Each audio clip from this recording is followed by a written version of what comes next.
Welcome back to another edition of the Magic Latest Podcast, the podcast where we discuss everything Orlando Magic basketball. I'm your host, Jalon Dixon, and today we got a couple of things to get into as the Magic come off of the blowout loss to the Charlotte Hornets. But before we get into that, remember to like, comment, and subscribe. Hit that post notification bell so you always know when we're dropping new videos. We're on the road to 1,000 subscribers and trying to become one of the biggest Orlando Magic podcasts here on the YouTube platform. Hit the QR code in the corner over here or the link in the description for Underdog Fantasy. Use promo code BASKETBALLFAN to get a bonus $75 in bonus entries when you place your first $5 entry down. Again, shout out to Underdog Fantasy for sponsoring the pod.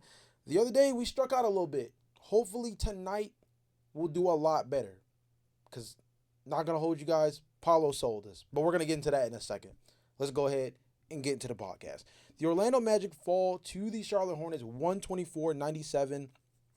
And honestly, this is a good old game of repeat yourself. You know, this is one of those things where you're going to hear me for the first 2 minutes of this podcast say things you've heard me say on this podcast before. The Orlando Magic lost the first quarter 35-20. They also lost the third quarter 35-26. More importantly, and I thought this stood out to me a ton, out-rebounded 54-37. Out-rebounded on the offensive glass 10-6. Second chance points allowed because of that 16-2. Absolutely ridiculous. Points in the paint, Charlotte Hornets 50-36. You guys have heard me say on the podcast plenty of times, the lack of heart in this team right now, it's glaring. You can see it in the play. It's not about the interactions amongst players or player and coach. No, in the play on the floor, you can see that this team is playing with no heart. To be completely out-rebounded in this way, mind you, the leading rebounder for the Charlotte Hornets in this game was Con Knippel with 10. The usual suspect that you would probably look at, Ryan Kalkbrenner, Moussa Diabate, they combined for 13 rebounds in total. Con Knippel by himself nearly had that in 27 minutes. Also had 13 points despite having a tough shooting night, 4 of 11 from the field, 1 of 6 from beyond the arc. Miles Bridges also struggled from beyond the arc, 1 of 5. LaMelo Ball probably had the best shooting night of anybody outside of Colin Sexton and Tijon Salon. Josh Green also was 2 of 2. But LaMelo Ball finished the game 16 points, 6 rebounds, 7 assists. Brandon Miller, 20 points, 2 rebounds, 4 assists, 8 of 15 from the field. 19 points from Colin Sexton, and hopefully that was an audition. I'd love to have Colin Sexton coming off the bench as a scorer for us. Nearly 20 points in 22 minutes, along with 4 assists, 6 of 7 from the field, 4 of 4 from the free throw line, 3 of 3 from beyond the arc with 2 steals for a plus-minus of plus 12 off the bench. I hope that was an audition, Colin, because I sure as heck liked what I saw. The Orlando Magic, on the other hand, Anthony Black, Wendell Carter Jr., and Tristan da Silva combined for 11 points. They combined to shoot 4 of 22 from the field. They combined to shoot 2 of 12 from beyond the arc. I mean, here's the thing. Going into the game, we had already discussed that Jalen Suggs was going to miss the game, but he's starting to get a little bit closer to a return from this MCL contusion, right? What we didn't account for was that Franz Wagner was going to be a late scratch. Obviously, that wasn't something we had an announcement for by the time the podcast was recorded. He ended up missing this game with left ankle soreness. Of course, the Orlando Magic are playing this one very close to the vest because they don't want him to miss even more extended time because they tried to rush him back too soon. I'm proud of 2 people. Shout out to Noah Pinda. Shout out to Mo Wagner off the bench. Both played solid minutes. Mo Wagner, 15 minutes, 14 points, only 1 rebound, 1 assist, with 5 of 7 from the field. Noah Pinda, 18 minutes, 3 points, 2 rebounds, 4 assists, 5 of 6 from the field, knocked down both of his threes. Noah Pinda and Mo Wagner also both had 2 steals. For context, the entire starting 5 only combined for 3 steals. Our 2 bigs off the bench had 2 apiece. And we've seen this before, right? We've seen this where Jamal Mosley implores the bench to kind of go out and save the day because they're playing with a little bit more energy. And granted, they did not crash the glass the way we would have loved. Paulo Banchero led the team with 23 points, 7 rebounds, 5 of 6. Next closest as far as rebounds is concerned was Desmond Bane. He also had a pretty solid game himself, 21 points, 5 rebounds, 4 assists. But, I mean, this is absolutely ridiculous from an effort perspective. Absolutely ridiculous. And it's funny because when I looked at the box score, the first thing I said, and this is prior, sometimes I watch the game first, then the box score, then the highlights, then I come back later. Or there's other situations where if I can't catch the game, I'll look at the box score first, evaluate to look for what I'm trying to identify when I later go back and watch the highlights or any version of the full game that you can find usually like on the Orlando Magic YouTube page or like somewhere else, right? Usually NBA, somewhere of that sort. I felt like in this situation, no matter what version I watched it in, the word that always kind of flared throughout everything I was looking at was like effort. Like, and there's none of it. There's none of it. And that's where we're going to move on to something that I think is very important because Paulo Banchero, everybody spoke very candidly after today's game, or yesterday's game, excuse me. 3 people in particular said things that I thought were very important: Paulo Banchero, Jamal Mosley, and Mo Wagner. But the person that I'm going to focus on is Paulo Banchero, and I think it has a lot to do with this effort issue because what he said, I think, stood out. I'm gonna read it right now. It says, Paulo Banchero on what the process is like talking with coaches and teammates to try and bring about change to fix where Orlando is at. That's the focus of the question that was asked to Paulo after the game. He says it's on everybody. It's on me. It's on everyone on the team, coaches. We got to be on the same page. It sucks that I'm saying that in January, but that's the reality. I don't think we've been on the same page much this year. I just think it's showing up with the way we've played, showing up with the inconsistencies throughout the season, and it's frustrating. Guys in the locker room, we want to win. But, as I said, you can't just say you want to win without doing anything to make it happen. If that's not telling you directly that he even, and he has to take onus, and I think he did a pretty decent job of doing so, but that, to me, from the player perspective, because the coaches can say whatever they want as far as an effort perspective, but the guys on the floor have to go out and actually execute. Granted, the coaches are the ones that are supposed to help uplift them and put them in position to feel the best they can in order to produce at the best level possible. But the players are the ones that have to go out there and produce at the end of the day. So from a player perspective, the star player perspective at that, to basically say, yeah, I don't feel like we are all locked in. Yeah, I don't feel like we're all moving in the same direction. Yeah, I feel like the play on the floor for us right now is just not necessarily representing the aspirations that we have moving forward as a postseason team. That speaks volumes to me. Now, Jamal Mosley would go on after the game and mention certain things like the idea of showing a lack of energy and effort on the defensive end, getting down in the stance, actually showing some effort as far as guarding. And there were a couple of possessions, especially in transition, something I mentioned as something in the pregame rundown that I said would be a big thing as far as this Orlando Magic team. Now, I did not know. Granted, I had no idea that the Charlotte Hornets would come and decide they want to like uppercut and everything under the sun the Orlando Magic as far as hitting the paint. Charlotte did have 16 fast break points in this game. But I don't think it's necessarily about what they did in the fast break. I think it's their ability to generate so many shots around the rim because of the lack of defensive pressure. And again, I get it. No Jalen Suggs. Late scratch Franz Wagner. You thinking you're going to have him coming into the game.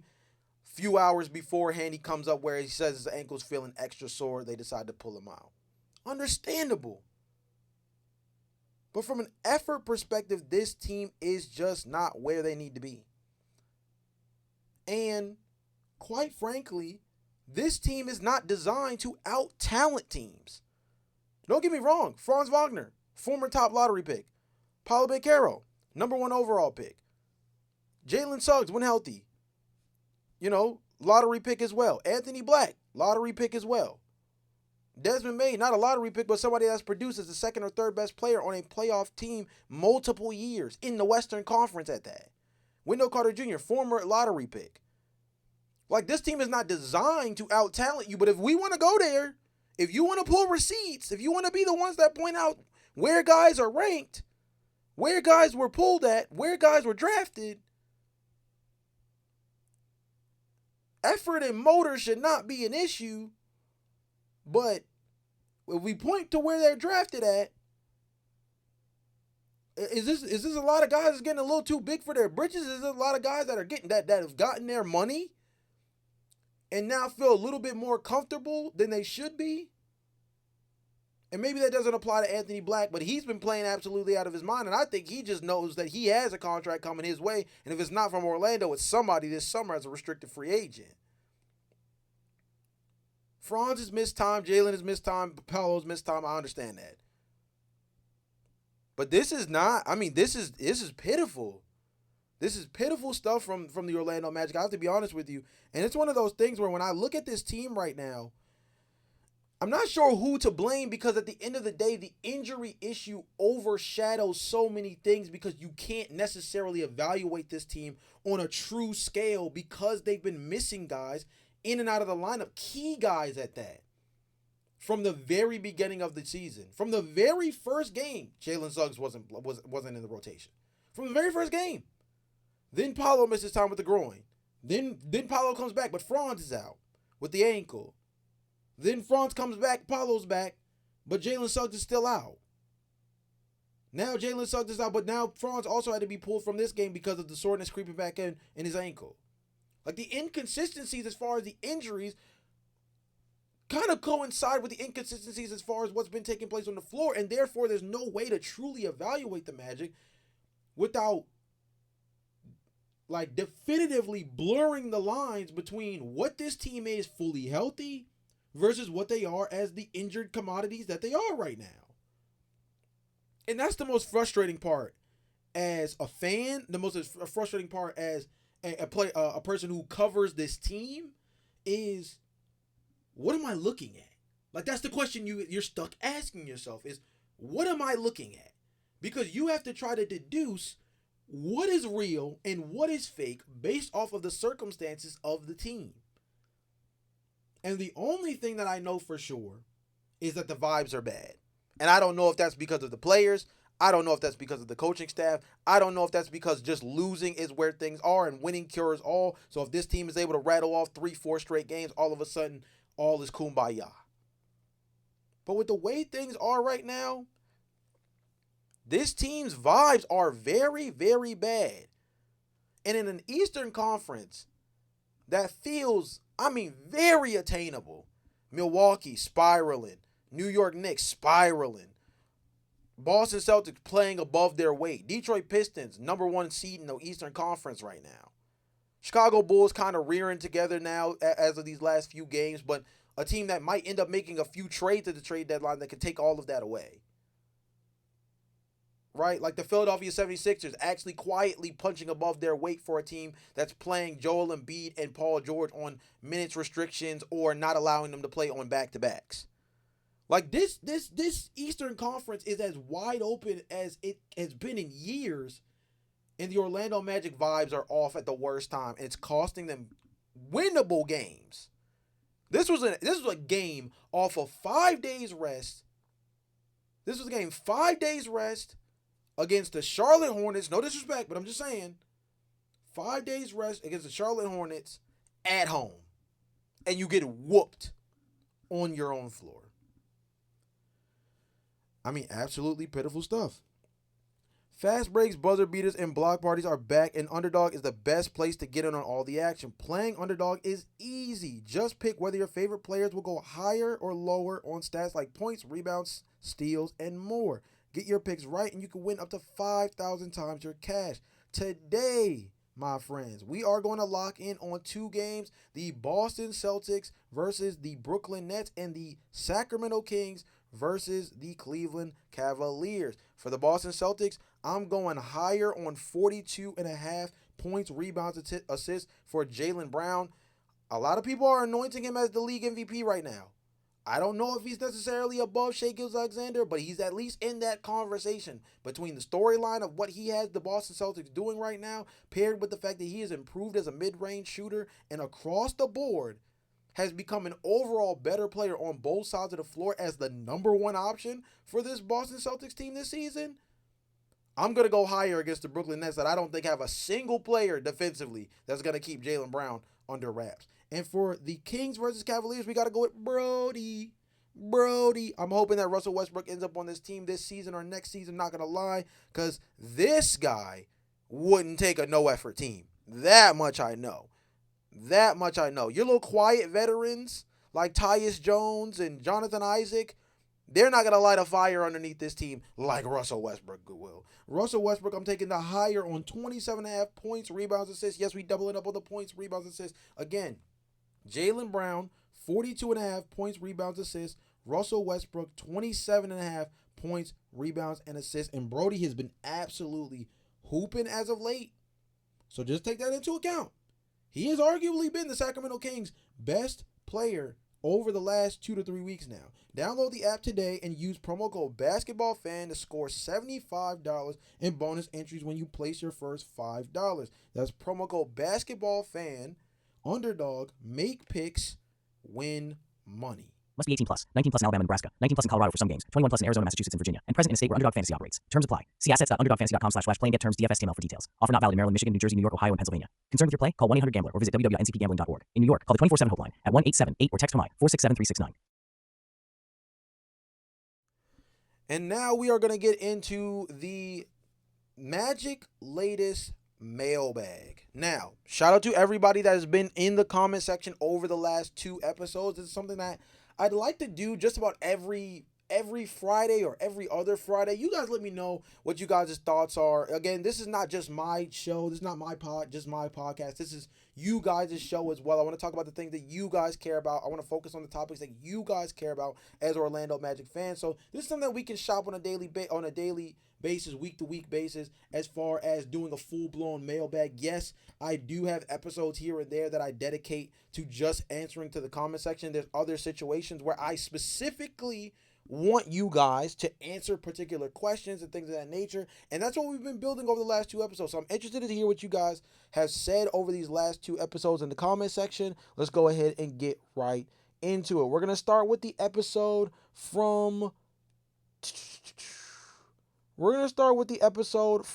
2 days ago. And we're going to start at the top. It says Magic Cairo. Shout out to you, my guy. Says, I listen to you every day on my way home. Keep putting in good work. Go Magic. Appreciate you, my guy. I appreciate that so much. And just make sure you get home safely every single time, my man. That's at the end of the day, that's the most important thing.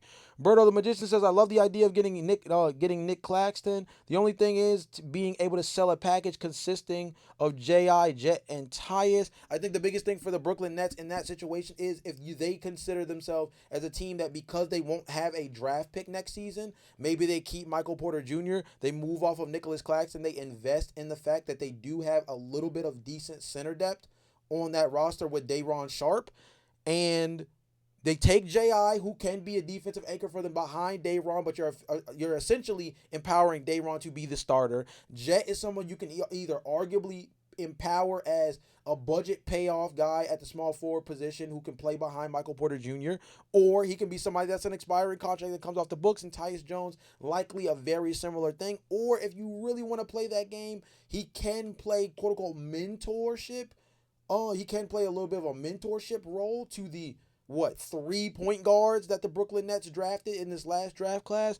There is a way to spin it where the Brooklyn Nets may like the idea of taking back the package. The question is less of whether or not they would like the package of J.I., Jet, and Tyus, and more a question of, are there better packages than that? And the likelihood, given the fact that there's no draft capital in this, and the best draft capital that the Orlando Magic could provide that even maybe could sweeten up the deal without being too hyperbolic, is a future second round pick, as opposed to other teams may be willing to give up a first round pick to get Nicholas Claxton, because rim protection is just so important in today's NBA. That's the biggest issue. That's really the biggest issue. It's the same reason why I believe that the Magic wouldn't be able to get a guy like Walker Kessler, for example, is because we don't have the first round draft capital that we had before the Desmond Bane trade to maybe do something like that. James Estrella says, I like the cat move. His scoring and rebounding makes up for his defense. The rest of the team can pick up the slack. And then he continues by saying, Jalon, like you said, the window of opportunity is closing. Next year, all these injured stars are coming back, and we did not take advantage of this year if we don't unload on J.I. and Tyus and try to get one more solid player. Give Jace the starting role or back up Suggs. Jace is as good as Jameer Nelson, I'm assuming, was good as Jameer Nelson was, if not better. If we don't take a chance this year, we will regret it. Okay, a couple things to break down in there. Number one, underrating Jameer Nelson? Wait, James, underrating Jameer Nelson. No disrespect to Jace Richardson, but at this juncture, I think the upside of Jace Richardson could, of course, be better than what Jameer Nelson was once upon a time. But pump the brakes a smidget. Put some respect on Jameer Nelson's name, please. Number one. Number two, completely agree, and I said this last episode, that I feel like one of the most important things when you look at this Orlando Magic team is that this is a window that is not nearly as open as you would think. I've said this a million times, and I feel like I'm beating a dead horse here, but it's worth saying. The Orlando Magic's muse, right? Their representation, their older brother, so to speak, the team that this Magic team should be representing their entire franchise around, or not, what's the word? Maybe not representing, modeling, I think is the better word. Their entire franchise structure around is the Boston Celtics. Think about how many times the Boston Celtics made it to the Eastern Conference Finals. No NBA Finals appearance. And by the way, they did make the NBA Finals twice, lost one, won one. But think about how many times that the Boston Celtics had to hit their head on the goalpost and fumbled right at the line, time and time again, before finally winning that championship. And then the very next year, on the road to defending their championship, they lose their best player. That goes to tell you that this window, it may be extensive as far as being a competitive team, yes, but as far as being a championship winning basketball team, just because you got young dudes don't mean your window's open forever. The Oklahoma City Thunder are dealing with injury issues right now. They're missing their second best player in Jalen Williams. Now, granted, their second best player is looking like Chet Holmgren, who might win Defensive Player of the Year. And that's just great on them for being able to make the most out of the draft capital they've been able to acquire over the last few seasons. But not every team is granted that same favor. The Boston Celtics were constantly an Eastern Conference Finals appearance kind of team, with Jason Tatum, who everybody kept making the joke was 18 for 5 straight years.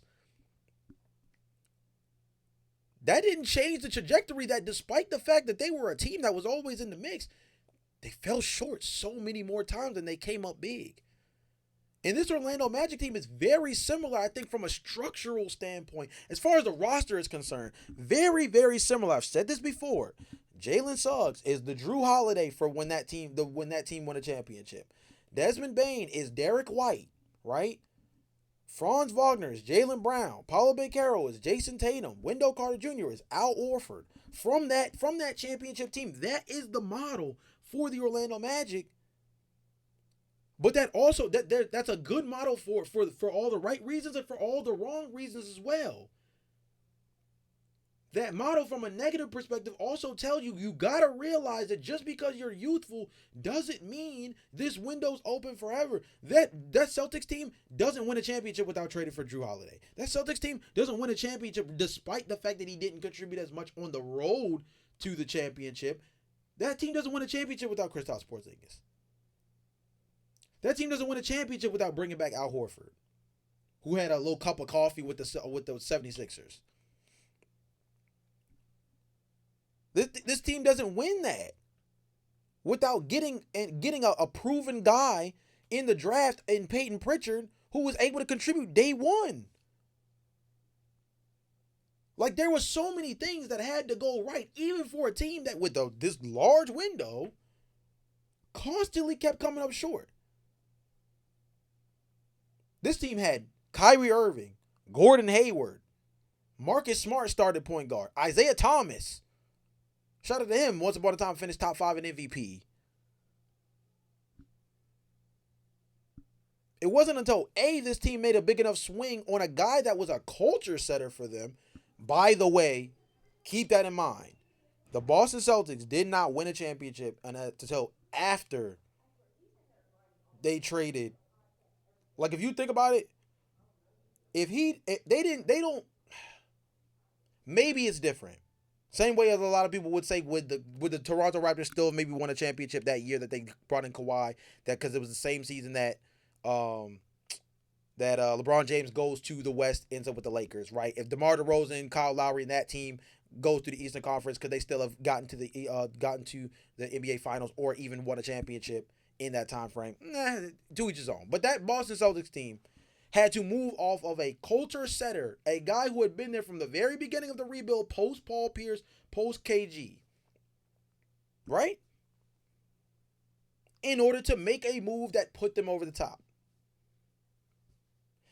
For the Orlando Magic, is that guy Jalen Suggs? For the Orlando Magic, is that guy Jonathan Isaac? These are the questions, though. But use that, I don't use the Boston Celtics as like this hyperbolic like comparison. There truthfully are like real similarities between the two teams, and the only difference is that the Boston Celtics have ran their organization much smoother top to bottom. Because whether it was Danny Ainge or it was the GM they have now that was also their coach, I forget his name at the moment, but nonetheless, right? They've been good. They've been a really good, whether it's Ime Udoka or Joe Mazzulla, they've been good.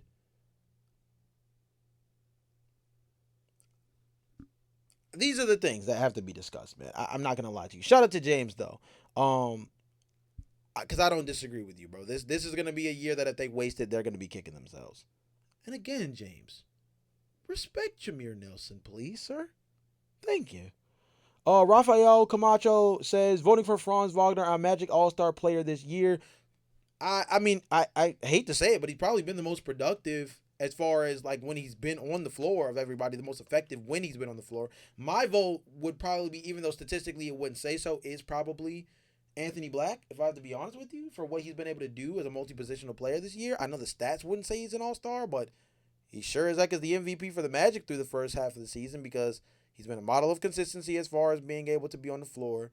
He's had some pretty wet behind the ears games as of late, but he had a pretty strong December that put him over the top.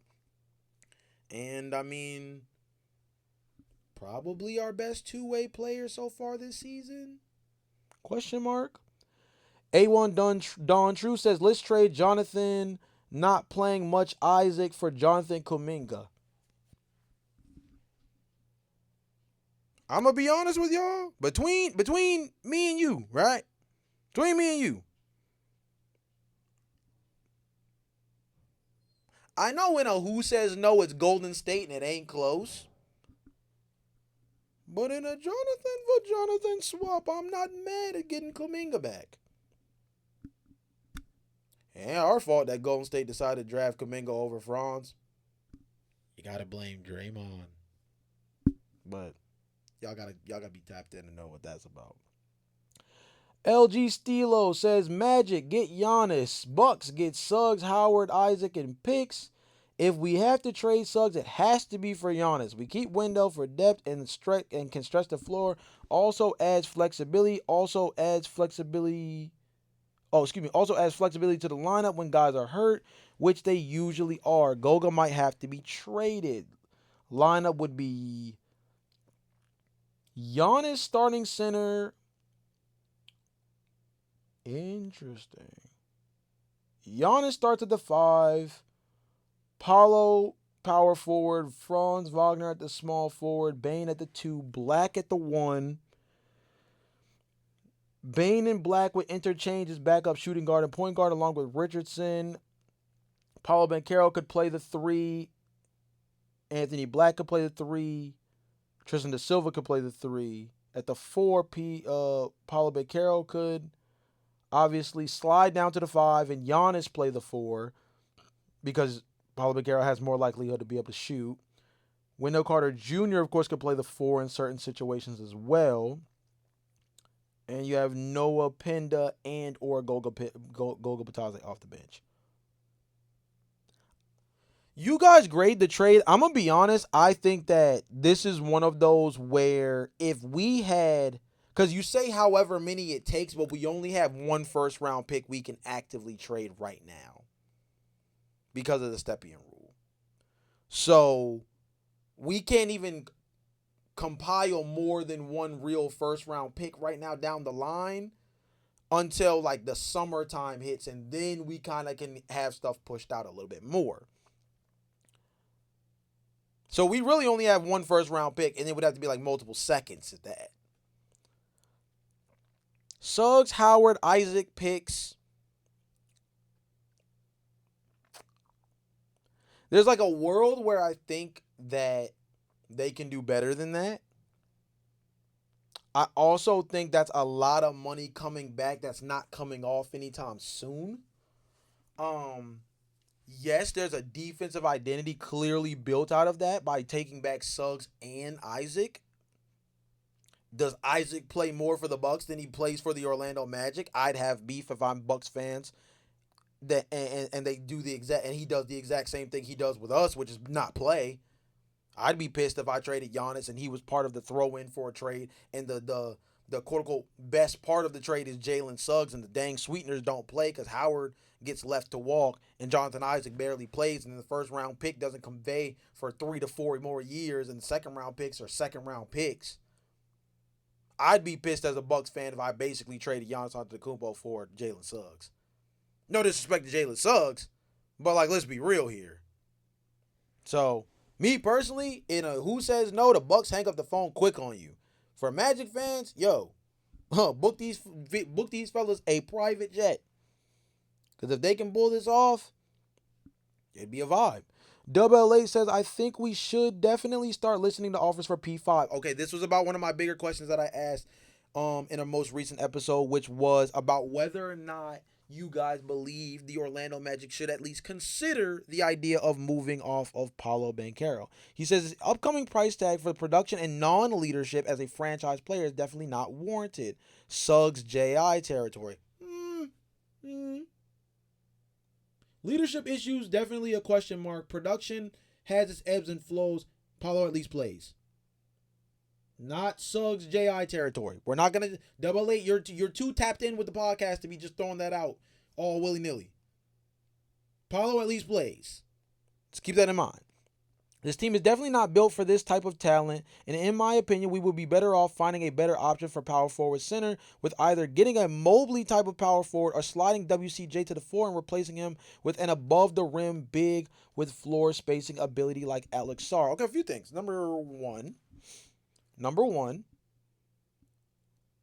A guy like that would obviously be getting like Nikola Vucevic back, right? But obviously he's a lot older. He's actually an expiring contract. You'd have to bring him back on what would hopefully be a team-friendly deal, and your window is kind of short with him because he's an older player. On the opposite end of that, not too many Evan Mobley's growing on trees now. So we have to be careful about that. There's not too many guys like Evan Mobley growing on trees. Somebody that I think is very similar that could be an interesting target is Khalil Ware with the Ops, Miami Heat. Ebbs and flows around the conversations with Khalil Ware as far as how Eric Spoelstra has spoken about him, how his teammates have spoken about him. His teammates seem much more supportive of him than Eric Spoelstra does on a night-to-night basis. Khalil Ware, high upside, showed the ability to stretch the floor at Oregon in his time in college.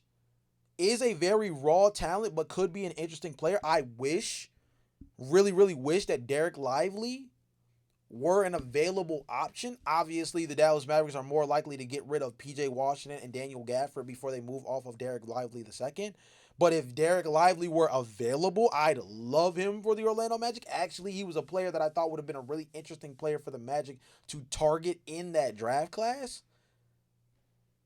I mean, I don't think you're wrong as far as what the Orlando Magic need, especially if they were to move off of Paolo Banchero.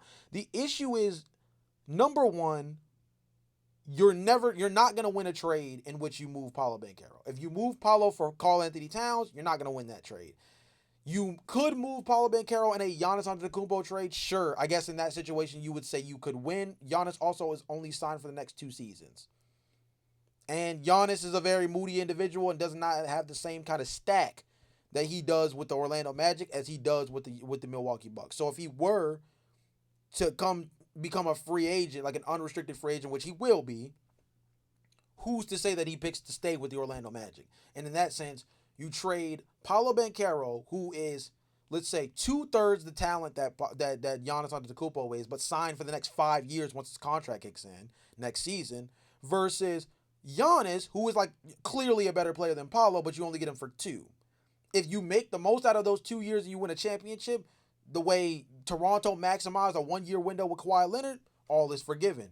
But if you don't, you're asking yourself, dang, why did we let go on an upside talent like Paolo Banchero, all kind of based out of, reactionary feelings more than anything? I'm not saying he's the best leader, but I also do think that he's too productive of a player when he really is on, when he really is right. This is a guy who's a top 15, top 20 player in the NBA. He just is. That's my personal opinion. I'm not crazy about the idea of trading Paolo Banchero, but I've seen this conversation circling around Orlando Magic brass so much as far as like the fandom, and I personally can't side with it, but I see both sides of the coin. Luis Rosario says, no way this organization can be an organization that continues to let go or trade their number 1 pick. P5 has to stay until he is ready to go or can no longer provide value for this franchise. See, another guy that I would think of, you guys, I think if you guys have said this before in the comment section about like trading a guy and then being afraid that he's like gonna go hoop somewhere else.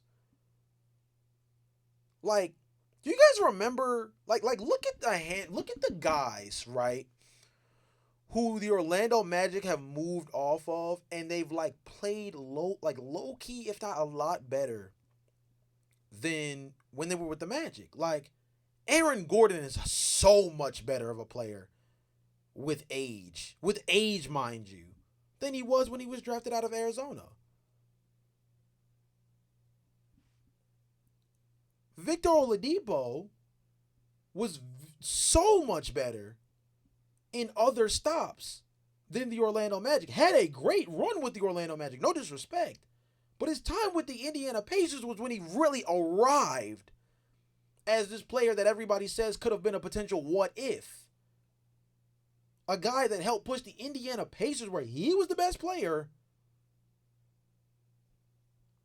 to a situation where, like, they pushed the Miami Heat to 7 games with the big 3. Unheard of stuff. In today's team building society, like, what could Paolo Banchero be to another team? What if Paolo Banchero was on the Indiana Pacers with Tyrese Halliburton? What if Paolo Banchero were on a team like, I mean, what if he were on a team like I don't want to say the Chicago Bulls because I don't necessarily think they're anywhere close to being ready. Although I do think he would fit really well next to a pass first point guard like Josh Giddey. But like, I don't want to go too deep into this, but like, think about the scenarios, right? Like, you can't allow that to make you scared to trade Paolo Banchero. And this is a much different conversation than what I said about like being afraid of trading Jalen Suggs. The difference between Paolo Banchero and Jalen Suggs is, number one, Paolo Banchero is your best player. Jalen Suggs is maybe your third at best. At best. Number two, Paolo Banchero plays more games than Jalen Suggs does on a season-to-season basis, and not close. So that's what makes Jalen Suggs much more expendable in this kind of conversation. But overall, if we're being real here, if you see Paolo Banchero kill anywhere else, mind you, he will be at the start of his rookie max contract extension next season. So wherever he does it at, it's going to be for 5 years. If you trade Paolo Banchero, it dang sure better be for the right player. Because if it's for salary filler, you got me messed up. Ninjutsu says, I would definitely trade Paolo Banchero. Listen, he went down after a slow start for the Magic, and after the loss to the Rockets, the Magic went on a tear. Defensively, they were flying around, giving teams fits. Franz goes down, enter Paolo Banchero, and it looks like a different team. It's almost like they take on his chill demeanor, but the energy is not the same. I don't like this Magic team. I don't think this Magic team can get equal value for Paolo Banchero, but based on what I saw, the way they looked without him, the team didn't need much more. So your thought process is we're gonna have a Jaylen Brown effect with Franz if they were to move off with Paolo. So what we're seeing from Jaylen Brown right now, take the shackles off of the second option tag and let him be the number one guy, move Paolo Banchero out the way, lean on him. What does that look like? Lean on Franz, excuse me. What does that look like?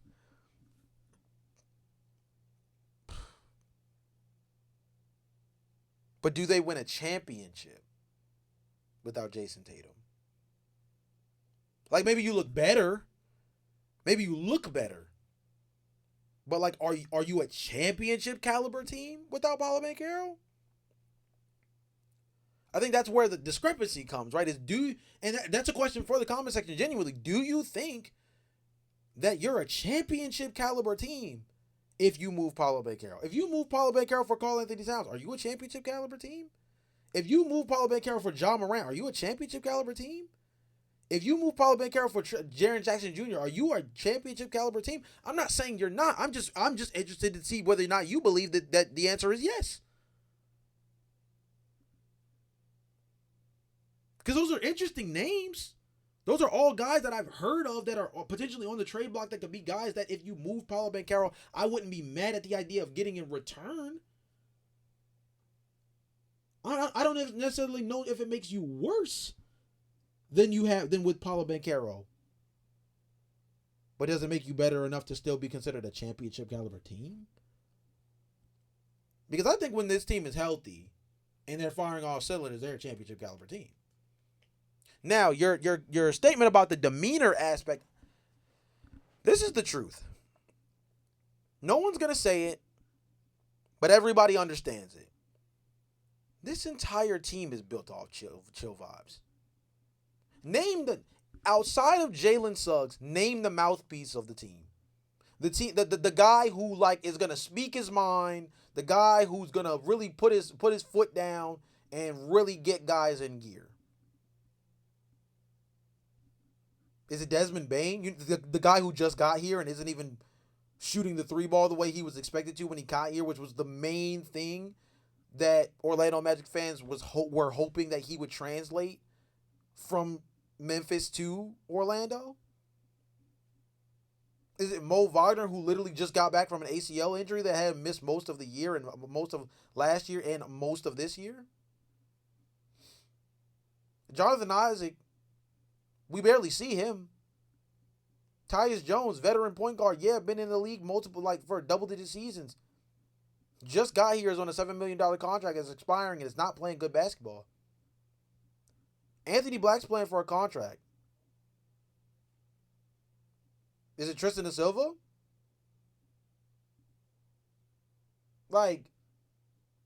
Really think about it. Who is that guy? Even Jalen Suggs, very similar to J.I. situation. You can only feed off a guy's energy if he's there. He might be on the bench, but he's not playing.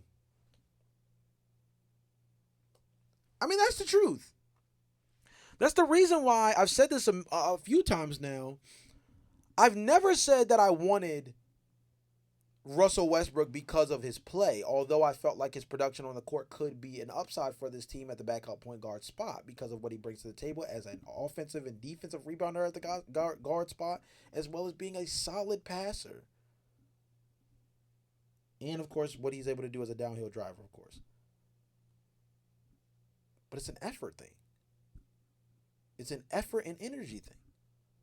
If I had to pick between, for this team, with where they are now, with the way they've been playing, if I had to pick between a trade package of Malik Monk and Keon Ellis or Russell Westbrook, as much as I love Keon Ellis, and y'all know this if y'all been rocking with the podcast long enough, as much as I love the idea of getting Malik Monk on this bench, and y'all know I love that because I've done multiple podcasts where I've discussed Malik Monk as an option, give me Russell Westbrook. And it's because he's the kind of guy that the team needs right now. He's the kind of energy that the team needs right now. The team isn't taking on the persona of the best player. The team is the persona. The team actively is the persona because there is nobody on the team that is either available enough or outspoken enough or tenured enough to be the guy. Desmond Bane came in sounding like he was the guy when we were talking about the Magic in training camp. But he's been above average at best, productivity-wise this season. Franz Wagner has missed time. Jalen Suggs has missed time. Paulo Banchero's missed time. Jonathan Isaac doesn't play. Tyus Jones has been butt. Tristan da Silva's been okay. Anthony Black's playing for a contract. Jet Howard barely gets minutes. James Richardson's just trying to make sure he can maintain the minutes he is getting. Noah Penda might be the quietest of everybody I just named. They don't have anybody that's in that spot. And I think that's hurting them. Last up, Berto the Magician says, expecting Cat to resolve our issues is not smart. If you can't make good offense with P5, Franz, Bane, and AB, why in the heck would you be able to do it with a slower three-point shooting big that doesn't get back on defense or play on defense? This also goes against what Mosley wants in pushing the pace. Knicks rank low in that, and partial of it is because Karl-Anthony Towns. I think this convo is just dumb. I hope to God this franchise has some sense and do not go get a guy like Cat. He also says, I'm not saying you're dumb. Want to clarify. I just think the idea of getting Cat goes against us rather than progresses us. And Jonas Wales says, if cashing out on Paulo, I hope they could get sites higher than Cat. Cat sucks. Trade Paulo for Giannis.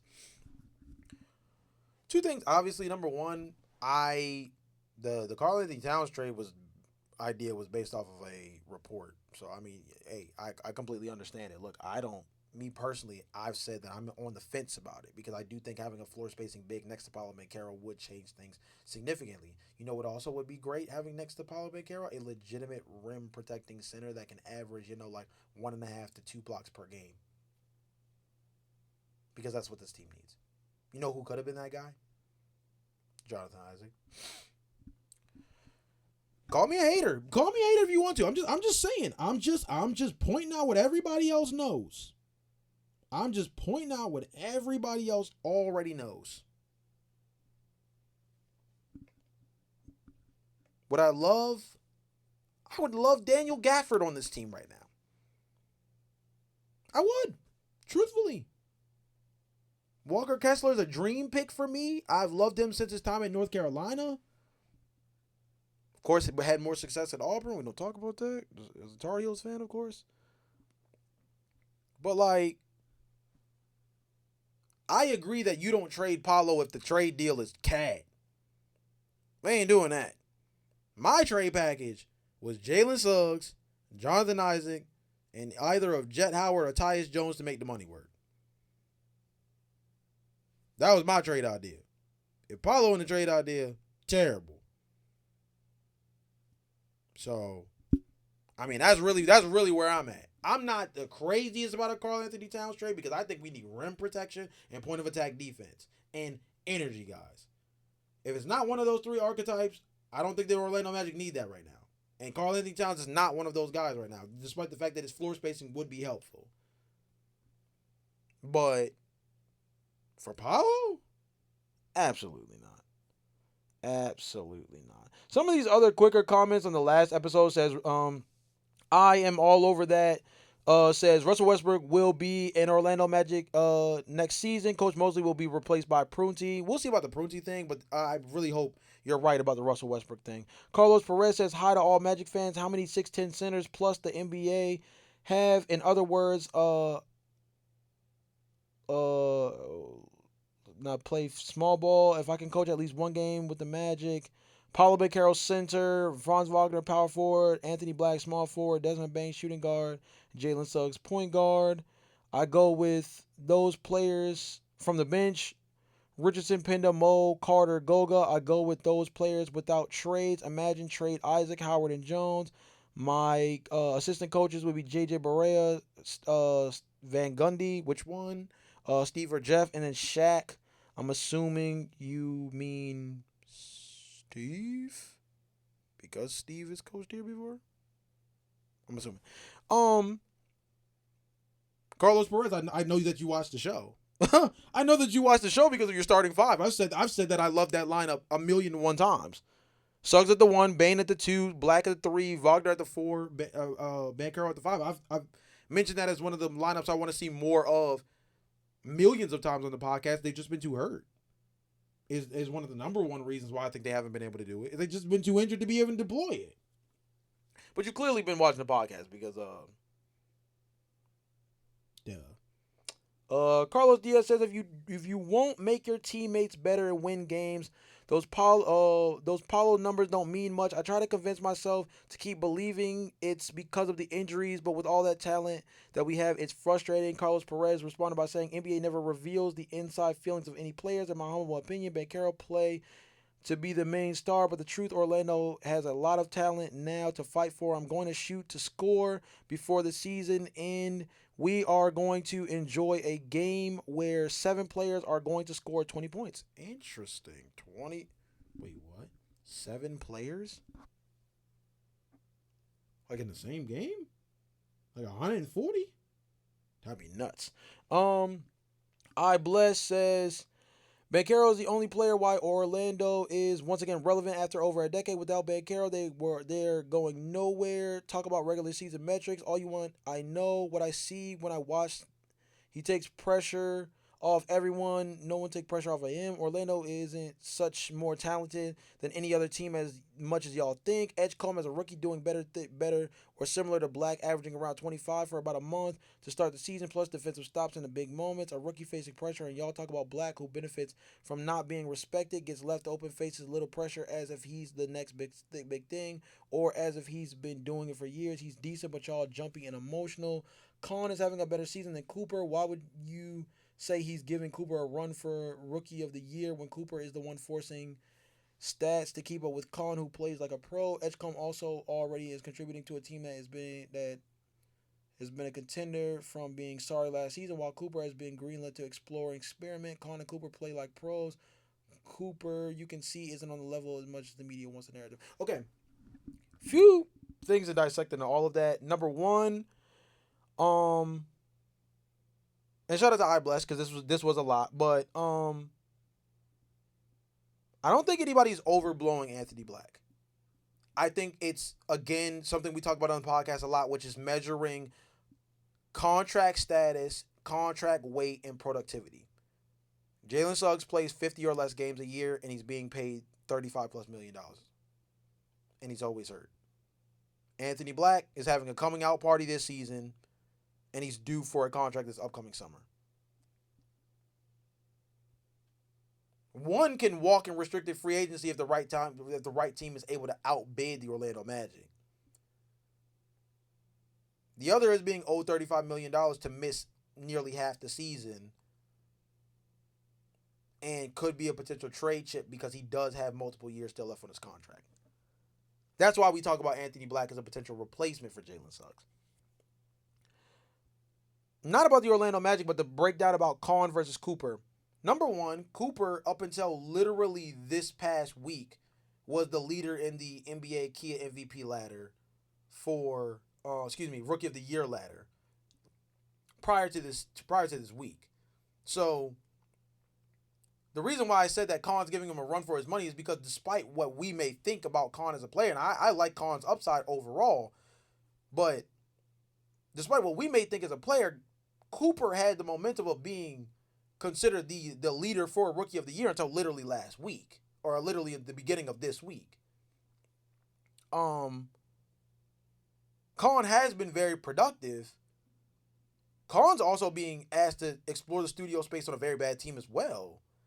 VJ Edgecombe, I think, is the most interesting because he's doing it on a team where he plays next to Tyrese Maxey and Joel Embiid. Joel Embiid doesn't play back-to-backs, though. Paul George hasn't been nearly as available as one would have hoped coming into the season. I don't want to sit here and get too hyperbolic about who Cooper Flagg is, but also you have to remember they tried to start him at point guard for the first 15 games of the year. Maybe even deeper into the season than that.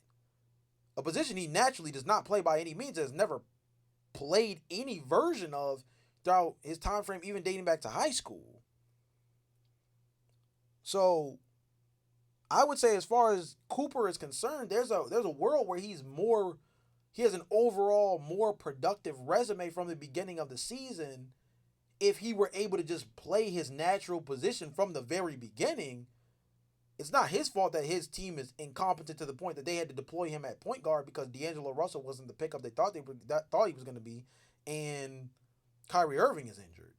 Shout out to Williams, who comes off the bench for them, though. He's a pretty solid player that's been okay for them as of late. But I actually think the fact that Cooper took on the responsibilities of playing point guard the first 15 to 20 games actually raises his floor, because that's a guy that now has learned the importance of having to make good decisions with the basketball and the importance of having a tight handle and things of that nature.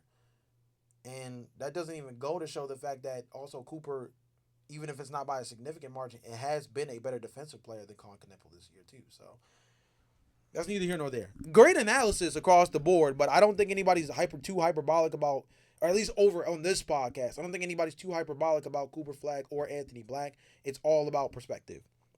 Last but not least, James Estrella says, I guarantee that if we don't pull the trigger on trading before the February trade deadline, we will not pass the first round. We need the small little push to get us over the hill and play our bench more. That hurts to say because we have so much talent, but we need someone to do the small things to make us win. I'm going to sum that up in one very, very easy statement. I think the Orlando Magic need to make a move. Doesn't matter how big or how small. Energy player, rim protecting center, point of attack defender. If it's not one of those three, it's the wrong trade. Period, point blank. Last but not least, because this has been the last one, my question of the day is, what do you believe is the biggest issue with the Orlando Magic? Is it the coach? Is it Paulo? Is it the lack of playing the bench? Is it that our starting five is not as good as we think? Is it just that the defense is bad? Is it that the offense is as horrendous as it is?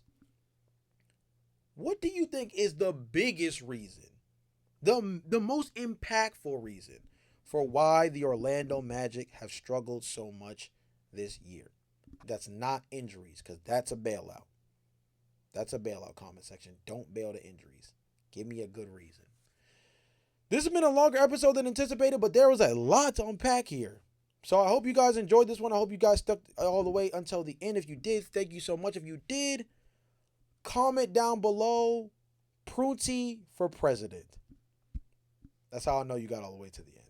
This has been another edition of the Magic Ladies Podcast. Remember to like, comment, and subscribe. Hit that post notification bell so you always know when we're dropping new videos. Hit the QR code in the corner right here or the link in the description to sign up with Underdog Fantasy. Use promo code BasketballFan to get $75 in bonus entries when you place your first $5. Appreciate you guys as always. I will see you guys again next time. But until then, peace.